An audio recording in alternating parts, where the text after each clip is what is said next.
Abra sua Bíblia, por favor, no livro de Lucas, capítulo 15. Lucas, capítulo 15. É a parábola do filho pródigo. E o início do ano é um período que a gente tem para ajustarmos algumas coisas na nossa vida. Não existe nada de especial que facilita ou complica quando um dia vira ao outro, mas geralmente o ciclo, ou seja, se encerra um ciclo, um ano e começa um novo ano, e é o tempo que a gente faz muitos ajustes. E hoje eu queria, justamente com base nesse texto, te estimular a fazer alguns ajustes na sua família. No livro de Lucas, capítulo 15, a partir do versículo 11, diz o seguinte: Jesus continuou: um homem tinha 2 filhos. O mais novo disse ao seu pai: Pai, eu quero a minha parte da herança. Assim ele repartiu sua propriedade entre eles. Não muito tempo depois, o filho mais novo reuniu tudo o que tinha e foi para uma região distante, e lá desperdiçou os seus bens, vivendo irresponsavelmente. Depois de ter gasto tudo, houve uma grande fome em toda aquela região, e ele começou a passar necessidade. Por isso, foi empregar-se com um dos cidadãos daquela região, que o mandou para o campo, a fim de cuidar de porcos. Ele desejava encher o estômago com as vagens de alfarrobeiras que os porcos comiam, mas ninguém lhe dava nada. Caindo em si, ele disse: quantos empregados de meu pai têm comida de sobra, e eu aqui morrendo de fome? Eu me porei a caminho e voltarei para o meu pai, e lhe direi: Pai, pequei contra o céu e contra ti, não sou mais digno de ser chamado teu filho. Trata-me como um dos teus empregados. A seguir, levantou-se e foi para o pai. Estando ainda longe, o seu pai o viu e, cheio de compaixão, correu para o seu filho e o abraçou e o beijou. Pai, fala aos nossos corações essa palavra, meu Deus. Teu Santo Espírito nos esclareça e nos ajude a aplicá-la em nossas vidas, em nome de Jesus. Amém, queridos. Então, como eu estava falando, eu não sei se você já fez alguns ajustes na sua vida, mas alguns ajustes é importante que possamos fazer. E quando a gente não aproveita, de repente, uma oportunidade como essa para fazer isso fica se arrastando na nossa vida. Algumas conversas, às vezes, que a gente precisa ter, algumas decisões que precisamos tomar, alguns destinos para a nossa vida. E quando eu olho para esse texto, eu vejo que há alguns princípios aqui que nós podemos aplicar, não somente na nossa vida, mas na nossa família, nos nossos relacionamentos, na nossa vida profissional, ou seja, em qualquer lugar em que eu tenho relacionamentos, eu posso aplicar esses princípios que estão aqui nessa parábola. Essa parábola, ela foi ensinada por Jesus, é uma parábola, uma história que é contada com o intuito de transmitir uma mensagem, ou seja, o que Jesus queria ensinar aqui era as críticas que ele estava recebendo por comer com pecadores, por comer com pessoas que não tinham tanta honra na sociedade. E Jesus justamente veio falar sobre isso, sobre um pai que está pronto para perdoar qualquer pessoa que se arrependa. E tomando como referência essa família, não necessariamente considerando Jesus como o pai, ou os filhos como outras pessoas, mas vamos pensar como família. E vamos pensar através dos nossos relacionamentos. Como igreja, nós somos uma família, somos o corpo de Cristo. Às vezes no seu ambiente de trabalho ali também existe uma família. E algumas pessoas até falam: não, uma família onde tem pessoas falsas, onde tem não sei o que e tal. Então, não existe família perfeita. Nós sempre teremos problemas e dificuldades nos nossos relacionamentos. Não existe marido perfeito, nem esposa, nem filho, nem ninguém. Então, uma vez ou outra, a gente sempre precisa estar ajustando algumas coisas. E é importante que, se alguém não faz isso, faça isso em amor, faça isso com o intuito de estabelecer um ambiente mais agradável, uma atmosfera mais agradável na sua família, no seu ambiente de trabalho, onde quer que você esteja, que exista relacionamentos. Quando eu leio essa parábola, eu vejo que a falta de sabedoria desse jovem, ou do seu irmão, quase levou essa família à ruína. Então, quando nós não temos sabedoria, nem quando a gente fala, nem quando a gente decide as coisas, isso pode trazer consequências terríveis para os nossos relacionamentos, especialmente para a nossa família. Entenda uma coisa, meus irmãos: suas escolhas, sejam certas ou erradas, irão lhe trazer consequências mais cedo ou mais tarde. A Bíblia diz que aquilo que você planta, você colhe. Então vai chegar um momento que você vai colher tudo aquilo que você está plantando. Se você não está plantando coisa boa nos seus relacionamentos, na sua família, vai chegar um dia que você vai colher isso. Seja bom ou seja ruim. O tema dessa reflexão é erros e acertos em uma família. Quais são os erros, quais são os acertos e como nós podemos aprender com eles para aplicarmos na nossa vida? Primeira coisa, eu quero falar sobre os erros. Quais são os erros que nós podemos encontrar aqui nessa parábola que pode servir de alerta para nós? Ou de repente Deus pode nos usar para ajudar alguém que esteja caminhando num erro como esse. O primeiro erro que a gente encontra nessa família é o erro da deslealdade. O versículo 13 diz que o filho, ele pega a sua parte, os seus bens, e não muito tempo depois, ele reúne tudo e ele vai para uma região distante, ele se distancia da família. Falta de lealdade. Esse filho é um filho desleal. O que é uma pessoa desleal? É uma pessoa que em determinado momento tem aparência que está caminhando junto, que está concordando, que está ali com o intuito de cooperar, mas na primeira oportunidade dá uma rasteira. Esse jovem fez isso com sua família. Naturalmente haveria um tempo apropriado para que ele pudesse ter a sua herança nas suas mãos. Mas a pessoa que nutre essa deslealdade no coração, queridos, ela não está procurando o que é melhor para todos, ela está procurando o que é melhor para ela. Se isso na cabeça dela é melhor para ela, ela vai abandonar os outros, ela vai trair o outro.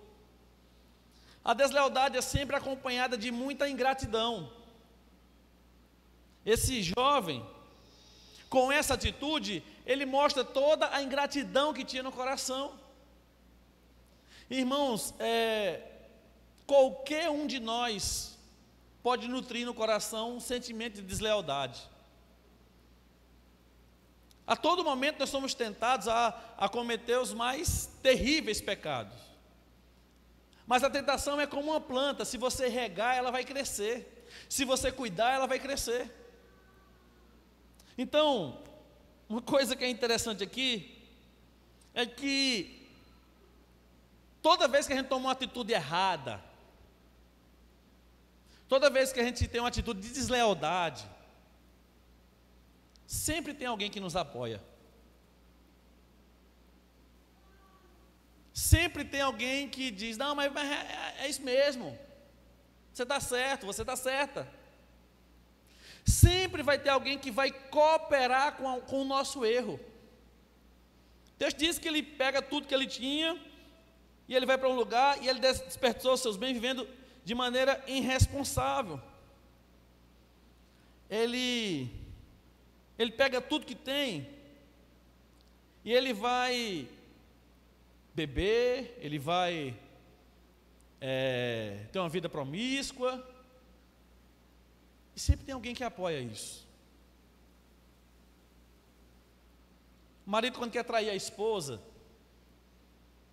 sempre tem um amigo que às vezes dá um jeitinho, diz assim: não, vai lá que eu... Um dia desse eu vi uma um teste que algumas esposas e esposos estavam fazendo com um com o outro. Aí ligava, né, para o melhor amigo, para a melhor amiga. E o marido de lado aqui, ligava para o melhor amigo dele assim: fulano está aí? Aí ele disse: é o quê? Não, é porque ele saiu daqui, está com 2 horas, disse que ia para a sua casa, ele já chegou aí? Aí o cara lá, para não entregar, disse: eu vou dar uma olhada, parece que ele está no banheiro. Ou seja, o cara não sabia nem onde o amigo estava, mas já estava pronto para apoiar o erro. Queridos, tem muita gente assim. Existem muitos relacionamentos que não nos aproximam de Deus, mas que nos afastam de Deus. Existem muitos relacionamentos que cooperam com a piora do nosso ser. Será que não, vamos imaginar essa cena real, será que não existiria ninguém que lhe chamasse a atenção desse jovem e dissesse: mas rapaz, você saiu tão bem ali da sua casa, isso é vida, isso é isso mesmo que você quer, dar um chute na sua família, virar as costas para aquelas pessoas que cuidaram de você? Porque o desleal, ele faz justamente isso. O desleal, ele não considera a história, a relação que tem com os outros. Ele só considera o que é do seu interesse. Se for preciso puxar um tapete, ele puxa. Se for preciso falar mal, ele fala. Se for preciso inventar uma mentira, ele inventa. Se for preciso fazer uma série de coisas, difamar, ele vai fazer isso. Se for preciso trair, ele trai.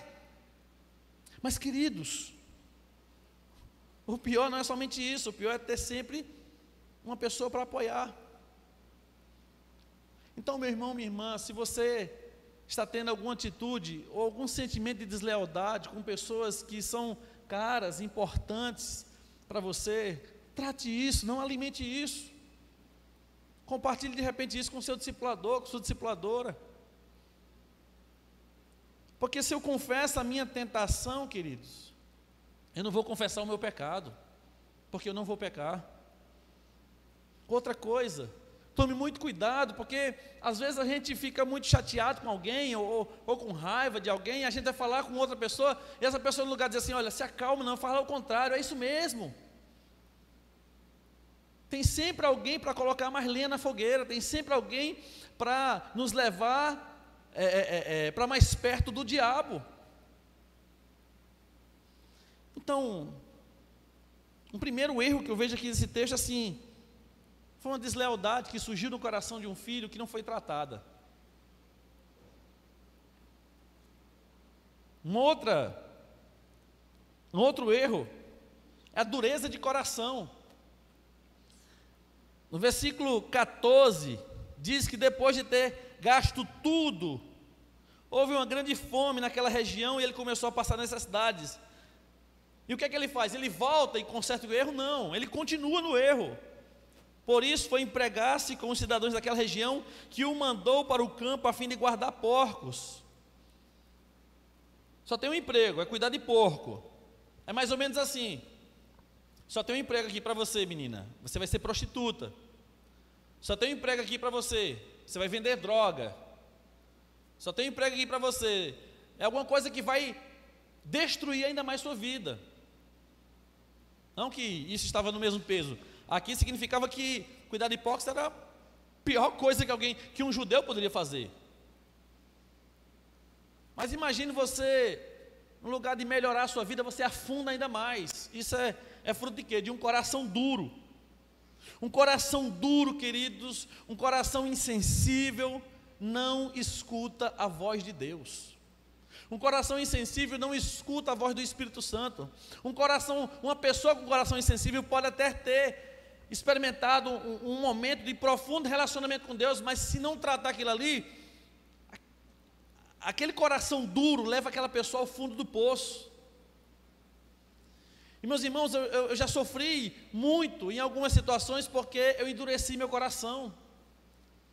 Às vezes alguém vinha me dar um conselho de algo que era correto, eu sabia que eu estava tomando a decisão errada, mas a dureza do meu coração me estimulava a não ceder. Quantas vezes você não já se prejudicou porque você foi duro de coração, você foi orgulhoso, orgulhosa. Você não parou para deixar que a palavra de Deus, que é a água viva, pudesse amolecer seu coração, não.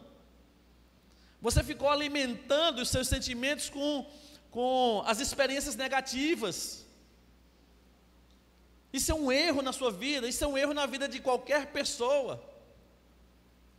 Se seu coração está duro com relação a alguém, meu irmão, peça a Deus que amoleça seu coração, que transforme o seu coração e comece a dar passos diferentes dos que você tem dado até hoje. Como é que a gente ganha autoridade na família? Não é sendo duro, grosseiro, não é sendo insensível. A gente ganha autoridade na família é justamente fazendo o contrário, é mostrando disponibilidade, é mostrando serviço, é mostrando amor.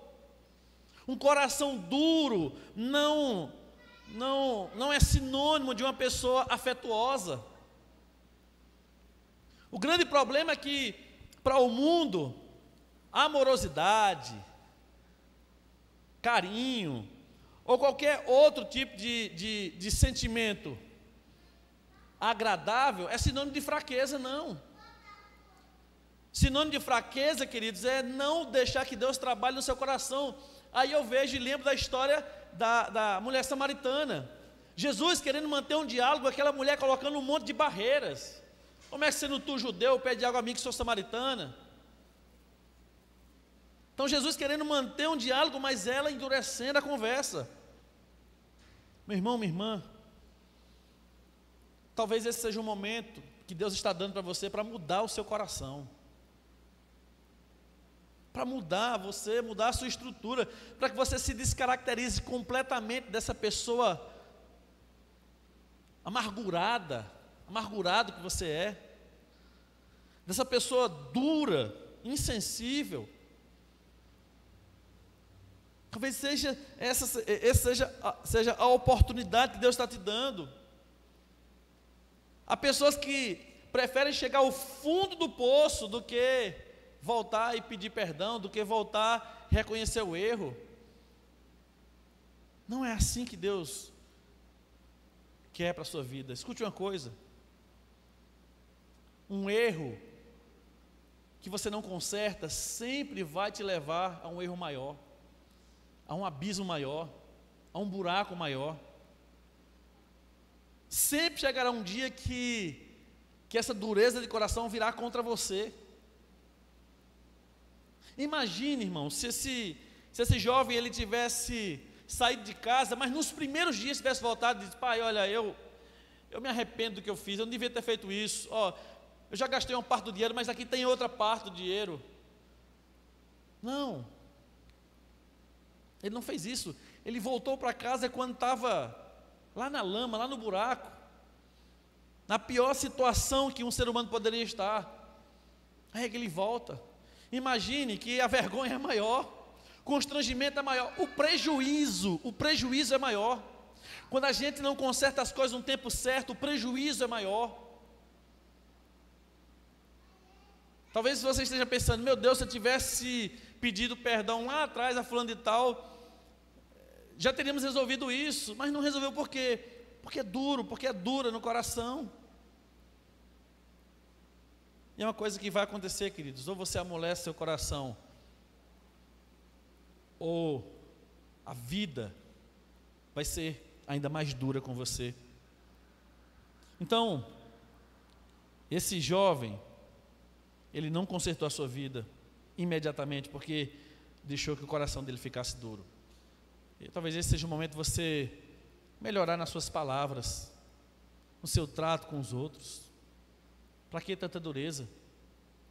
Isso só afasta as pessoas de você, só afasta, e especialmente só vai afastar de você as pessoas que gostam de você. Uma outra coisa, um outro erro aqui, falta de transparência. Verso 13, não demorou muito, ele foi-se embora.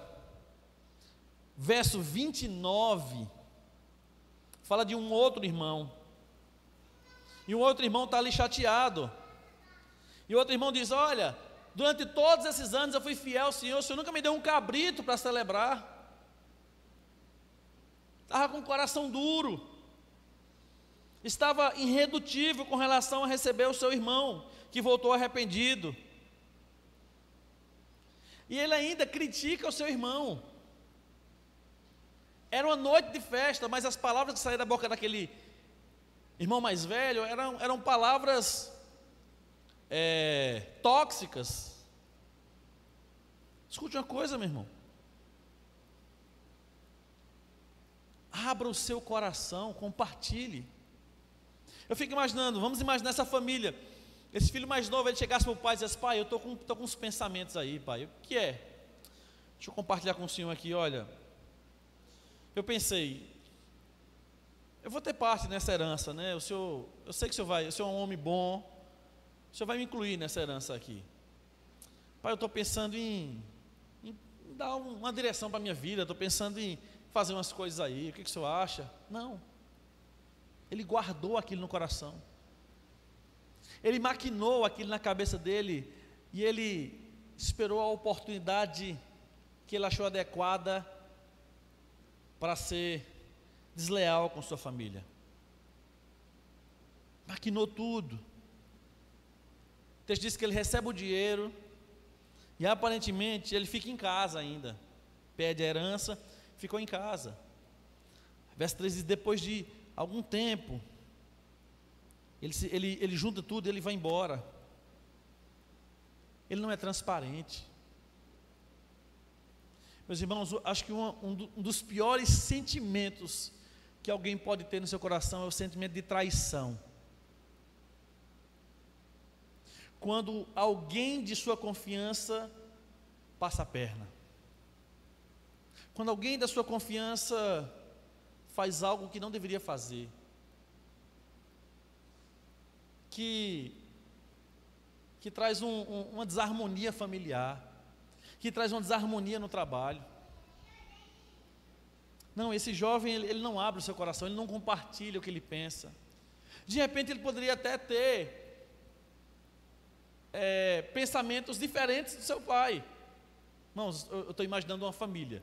Não há tanto aprofundamento numa parábola como essa, mas vamos imaginar essa família. Ele poderia ter conversado e ter colocado o seu coração: pai, olha, eu sinto que eu sozinho vou conseguir as minhas conquistas. Não é isso que ele faz. Irmãos, escute uma coisa. Algumas coisas simples a gente pode decidir até sozinho,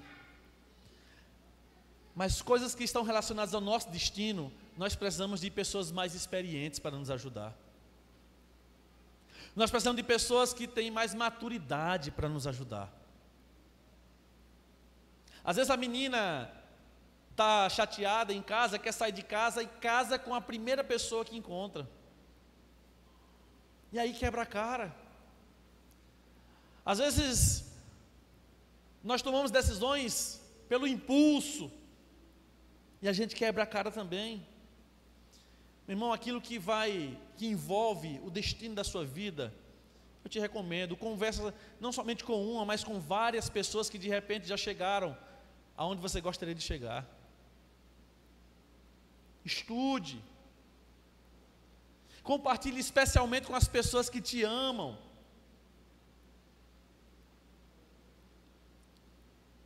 Se esse jovem tivesse talvez compartilhado com seus pais, ele não tinha somente o dinheiro da parte da herança, ele tinha tudo que o seu pai tinha. Mas não, falta transparência, falta essa abertura do coração, dizer assim: olha, eu preciso me abrir com você, eu preciso dizer qual é o meu sentimento nessa relação. É a esposa de repente chegar para o marido, ou o esposo chegar para a esposa e dizer: olha, a nossa relação, eu tenho um sentido assim. Compartilhar, sem o intuito de agredir, nem denegrir, nem escantear o outro. É o intuito assim: nós precisamos resolver isso por nós. Não tem coisa pior do que viver em um ambiente onde não existe transparência. Chegar para o outro e dizer assim: olha, o que você me disse foi muito duro, ou então de repente eu estou desconfiada da sua fidelidade. Mas por quê? Olha, sei lá, eu peguei um bilhete no bolso da sua roupa. Ou você fala com um sócio, eu estou desconfiado de você, eu estou achando que você está tirando dinheiro daqui da empresa. Ou então, sei lá, fala alguma coisa que você, não fique guardando aquilo no coração.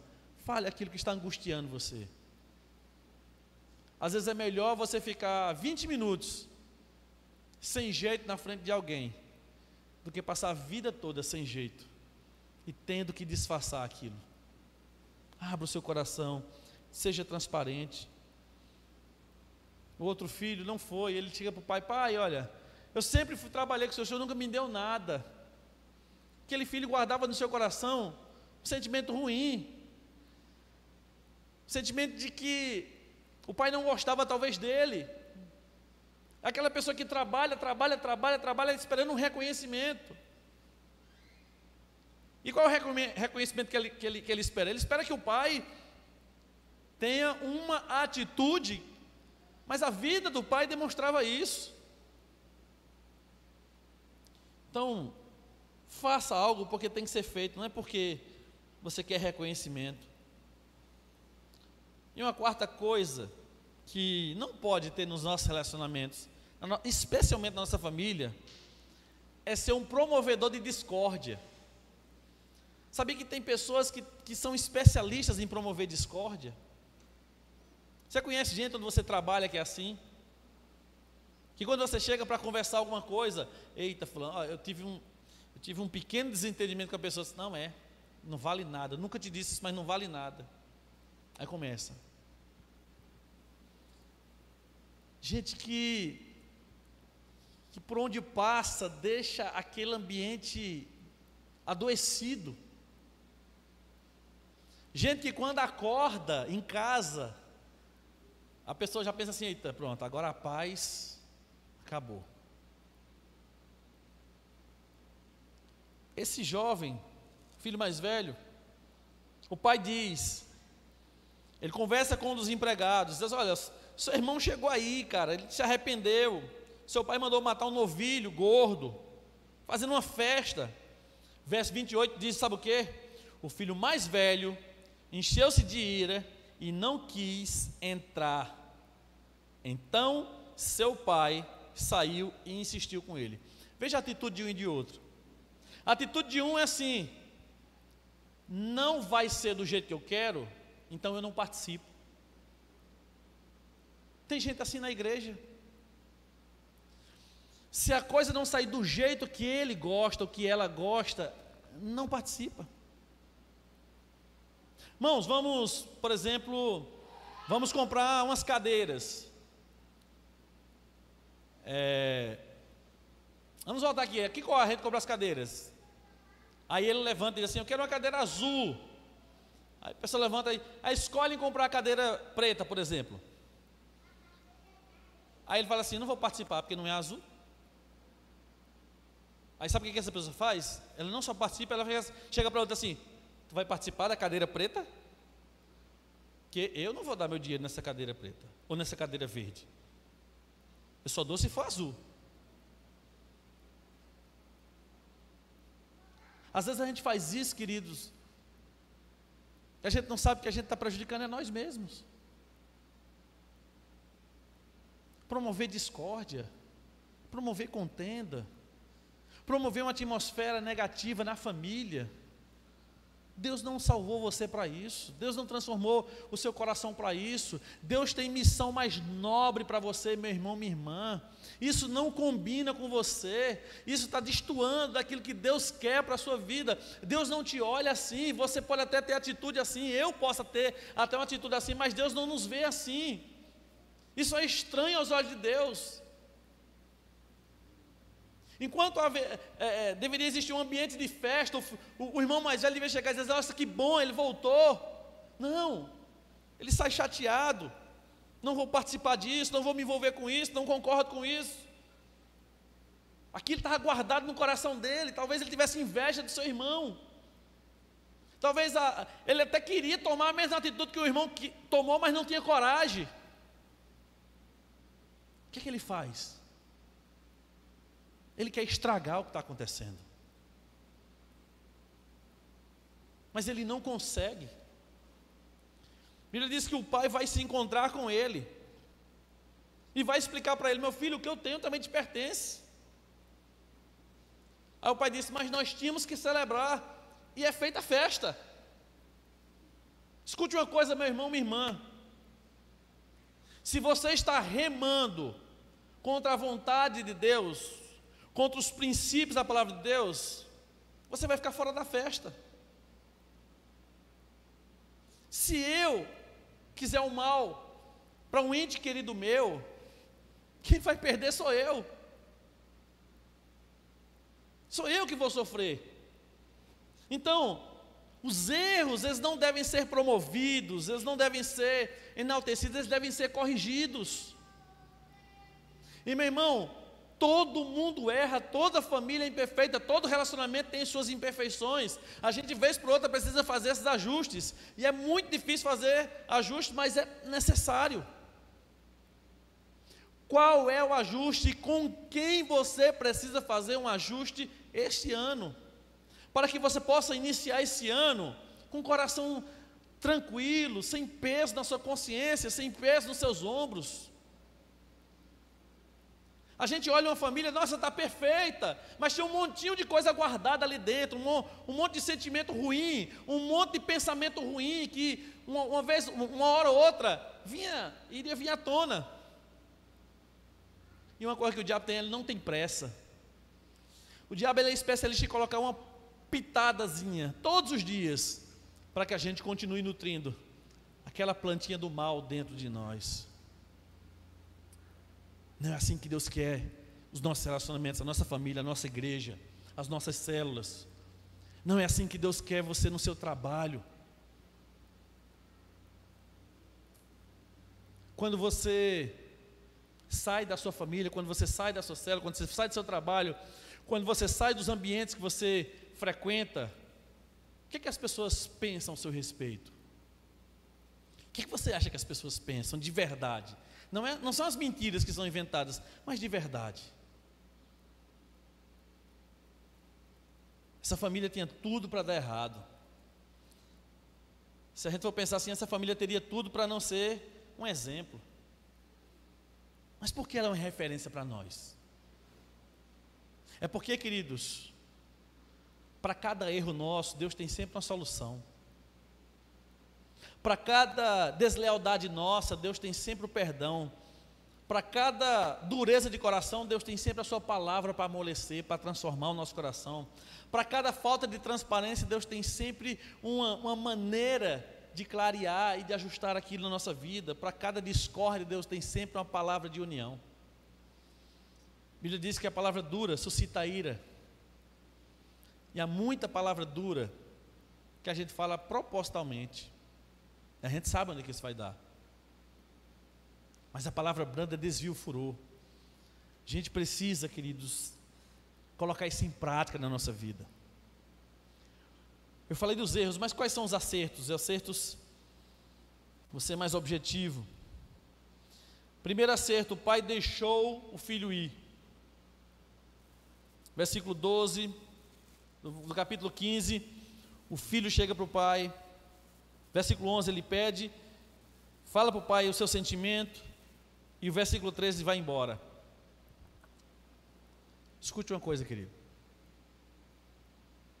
Se você já aconselhou,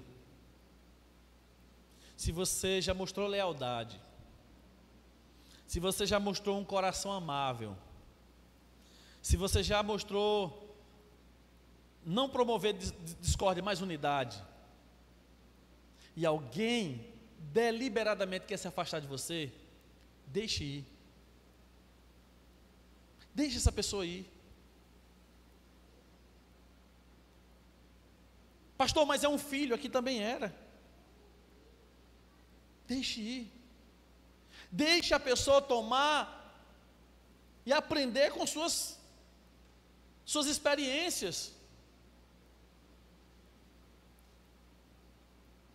Eu fico imaginando se esse pai fica, não vai não, diga ao porteiro que fecha a cancela, bote guarda, não deixa ele sair. Não, não foi isso que o pai fez. Ele saiu e ainda levou tudo o que pertencia à família.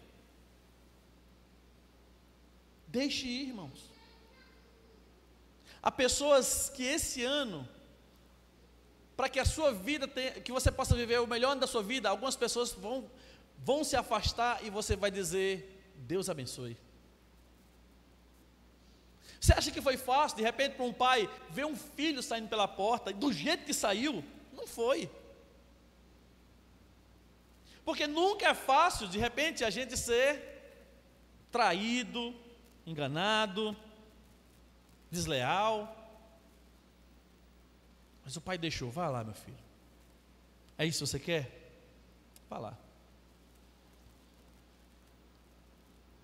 Às vezes tem uma imagem na internet que era uma pessoa com a corda enrolada na mão e sangrando, né? E segurando assim.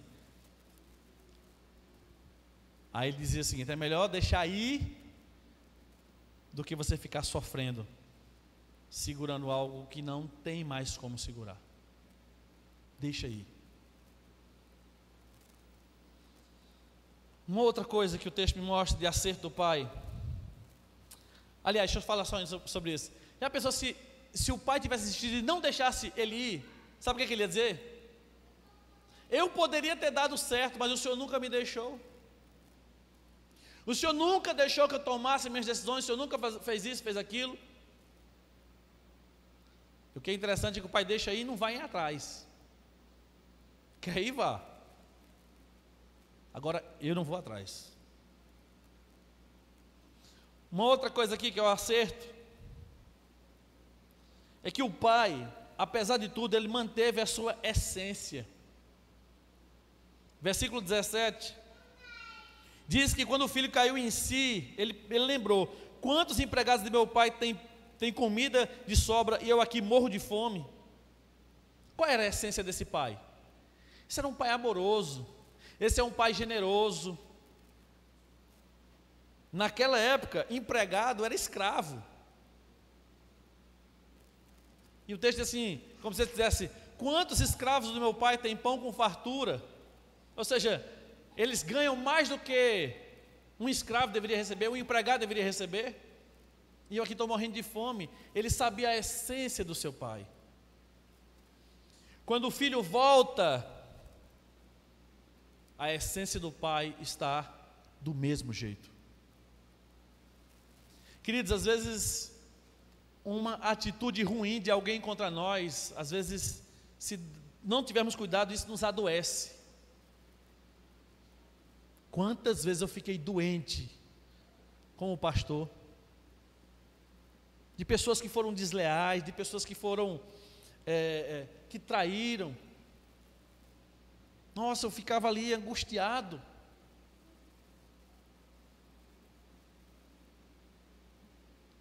Pessoas que eu tinha no meu coração como alguém que estava comigo. E na primeira oportunidade, essa pessoa mostrou qual era o valor do relacionamento comigo. Eu sofri, irmãos. Mas Deus tem me ensinado que algumas circunstâncias não podem mudar a minha essência. Há pessoas que foram, por exemplo, infelizes em um relacionamento, em um casamento, assim: nunca mais eu quero me relacionar com ninguém. É uma escolha que você tem, claro, mas a motivação está errada. Nunca mais eu confio em ninguém. Às vezes a gente é traído por um amigo: nunca mais eu confio em ninguém. A motivação está errada, meu irmão, minha irmã. Aquela atitude daquele filho não mudou a essência do pai. A atitude do outro filho não mudou a essência do pai. O pai continuou sendo um pai amoroso, continuou sendo um pai que promovia a unidade, continuou sendo um pai que celebra as coisas boas. O pai poderia ter ficado: eu perdi aqui 1/3 de tudo que eu tinha, dei a e ele agora volta, com a mão na frente e outra atrás. Não, a essência daquele homem não muda. Meu irmão, minha irmã, os erros dos outros não devem alterar a sua essência. Mantenha-se como homem, como mulher de Deus. Pastor, eu não consigo, é verdade, nem eu, nem você, nem ninguém consegue, mas o Espírito Santo de Deus frutifica em nossa vida e nos dá a possibilidade de agirmos como nós naturalmente não agiríamos. É quando vem uma situação que a minha vontade é descarregar e dizer umas verdades para aquela pessoa, eu recebo aquela pessoa com amorosidade, mas talvez eu precise até ajustar algumas coisas com ela, ou com ele, mas uma coisa é certa, aquilo não muda quem eu sou, aquela circunstância não mudou aquilo que o pai era. Esse ano de 2020, ou a sua experiência de vida mudou quem você era? Há pessoas que têm, eu tenho uma saudade quando eu era assim, mas a vida foi tão dura comigo que agora eu sou assim. Está te ajudando isso? Está fazendo você uma pessoa mais realizada? Está te dando mais prazer na vida? Porque se não está, meu irmão, minha irmã, muda isso em nome de Jesus, transforma isso. Dá um chute nesse ser que não está alinhado com alguém que hoje se identifica como homem, como mulher, como filho, como filha de Deus. O pai não mudou a sua essência, e por não mudar a sua essência, ele foi fazer o quê? Foi promover a unidade. O filho estava lá chateado, não vou participar da festa, vamos embora. E era que o pai podia dizer, tá bom, vá-se embora. Não é isso que você quer? Vá-se embora. Não, ele foi lá e fazer o papel como todos nós devemos fazer. Explicar, conversar. Mas se ele não quisesse se envolver, é uma escolha dele. Eu sempre digo aqui, irmãos, olha, como pastor, a minha missão é apontar a direção que Deus está me mandando apontar para a igreja, mas se algumas pessoas não querem ir, não posso fazer nada. Você agora vai ficar na célula, porque ninguém é obrigado a participar de célula aqui, ninguém é obrigado a participar de discipulado, ninguém é obrigado nem a vir para os cultos. Se não for por amor, querido, se não for porque eu desejo, não vai ser legal. Você vai chegar aqui e você vai ficar olhando assim, só os defeitos. Mas se você vem com o coração aberto, se você vai trabalhar com o coração aberto, se você vive na sua família com o coração assim cheio de amor, meu irmão, aonde você chega, aquele ambiente se transforma para melhor. O filho estava chateado, mas o pai chegou ali com uma palavra abençoadora. O pai ali trouxe uma palavra, queridos, para reintegrar o filho à festa. As suas palavras integram as pessoas, atraem as pessoas, abençoam as pessoas, ou faz tudo o contrário? Talvez esse ano seja um ano para que você possa repensar mais sobre isso. Como é a sua relação com seu esposo, com sua esposa, com seus filhos, com seu chefe, com seu empregado, com o seu vizinho.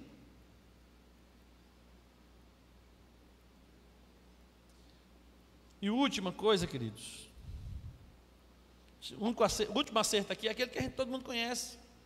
O filho reconheceu o erro e se arrependeu. Ele se arrependeu, ele volta para casa, ele recebe o perdão do seu pai, ele recebe a oportunidade de se reintegrar à família.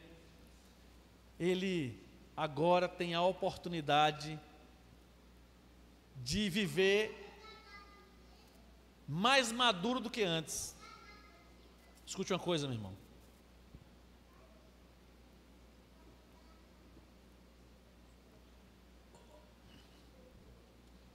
Você não precisa chegar ao fundo do poço. Você não precisa chegar ao fundo do poço para corrigir os erros. Você não precisa deixar que um relacionamento chegue ao fundo do poço para pensar em corrigir. Você não precisa esperar uma briga para colocar tudo para fora e tentar resolver. Não precisa não. Você não precisa causar uma discórdia lá no seu trabalho para você ser demitido e você ter direito ao seguro-desemprego. Não precisa disso. A gente tem que plantar coisa boa. Erros, todo mundo tem. Mas nós precisamos ser os promovedores dos acertos, daquilo que engrandece Deus. Talvez as pessoas vão rir, vão fazer chacota, eu fico imaginando, vamos imaginar essa família, os vizinhos, tu viu aquele bobo daquele pai?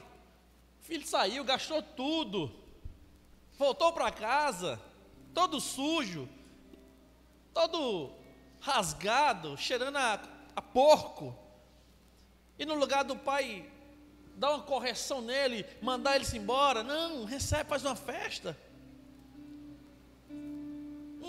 Um filho desleal, filho que não era transparente com o pai, e o outro lá, tinha um outro dentro de casa ainda, que ainda foi causar mais situação ruim, ficou lá chateado. Aquilo lá é família. Se não tivesse um homem de Deus, aquela família tinha se destruído.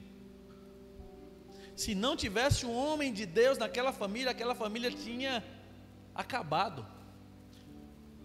O filho não tinha sido aceito em casa, o outro filho estava emburrado. Imagina um pai orgulhoso. Não foi isso que terminou. Porque quando nós colocamos Deus na nossa vida, queridos, a nossa vida sempre termina da melhor maneira possível. Esse é um ano que Deus está te dando para que você melhore os seus relacionamentos. Você não precisa ter inveja de ninguém. Mas fulano tem isso, eu não tenho. Não precisa. O filho mais velho estava com inveja do irmão porque teve uma festa, ele nunca teve uma festa. Teve uma festa porque estava voltando de um erro. Chegasse para o pai, vamos fazer uma festa aqui, meu aniversário, sei lá. O pai ia dizer, não, vamos não. Claro que o pai ia fazer. Meu irmão, minha irmã, vamos consertar as nossas vidas, vamos consertar os nossos relacionamentos. Já vi muita família ruir, porque no momento certo não corrigiram as coisas. Eu já vi muita igreja dividir, porque no momento certo não ajustaram as coisas. Eu já vi empresas falir porque um sócio foi desonesto com o outro, não ajustaram, não foram transparentes. Aí muitas amizades ruírem, porque não foi tratado o coração. É tempo de nós nos humilharmos, meus irmãos. A gente olha para a vida daquele filho que volta para casa e pede perdão ao pai. A gente diz assim, nossa, que atitude de humildade. A maior atitude de humildade foi do pai, que mesmo vivendo tudo que viveu, não mudou a sua essência, estava preparado para receber aquilo ali. Agora, querida, essa palavra que eu estou trazendo hoje, ela só vai fazer alguma diferença se você não ficar com o coração duro. Se eu não tiver com o coração duro, ela só vai frutificar se eu engolir os meus erros, as minhas falhas e corrigi-los. Não espere chegar ao fundo do poço para corrigir a sua vida com o outro, com um familiar, com esposa, com esposo, com quem quer que seja. Deus tem o melhor para nós. Que esse cântico agora seja derramado sobre nós agora como água refrescante, como uma água purificadora,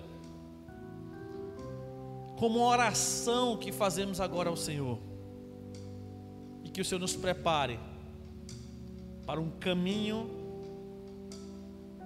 de reconstrução. Que o Senhor nos prepare e nos encoraje para esse novo tempo que Ele tem para mim e para você. Amém. Vamos ficar em pé.